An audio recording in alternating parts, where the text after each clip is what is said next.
Avec des vents de plus de 210 km/h, Earl tourbillonne dans l'Atlantique à environ 500 km de la Géorgie et menace la côte est des États-Unis.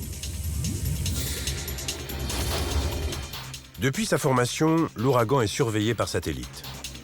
Des caméras infrarouges suivent l'évolution de sa température.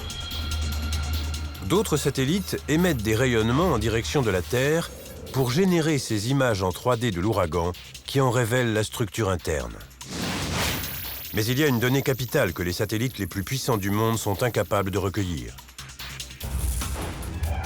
Parfois, il faut aller sur place voir ce qui se passe.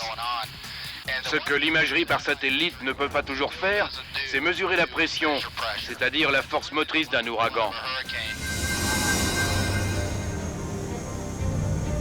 Pour déterminer la pression, l'avion va pénétrer à l'intérieur de l'ouragan et y larguer des sondes dernier cri.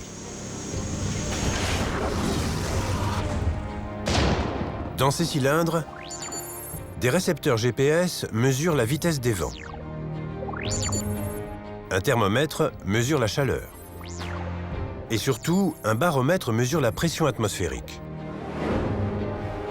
Lorsque la sonde est éjectée, un petit parachute s'ouvre pour amortir sa descente.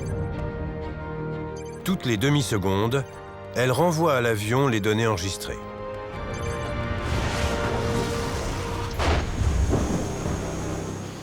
On y est, les gars, on va voir. Encore 8 km. Vent nord-est à 90 nœuds. C'est parti. Ça va secouer, là. Encore 5 km. On est à 1,5 km de l'œil. On y est.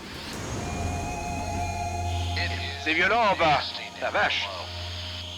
Ça doit faire dans les 70 nœuds minimum. Il faut rester à l'écart. L'équipage largue une sonde dans l'œil du cyclone.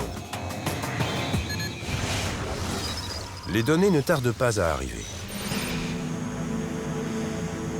J'ai 943 comme première donnée. Ça me paraît pas mal. Les chiffres indiquent que Earl commence à faiblir. La pression monte à l'intérieur du cyclone et l'œil se disperse. L'œil n'est plus aussi concentrique. Il s'allonge et perd son ouverture au sommet.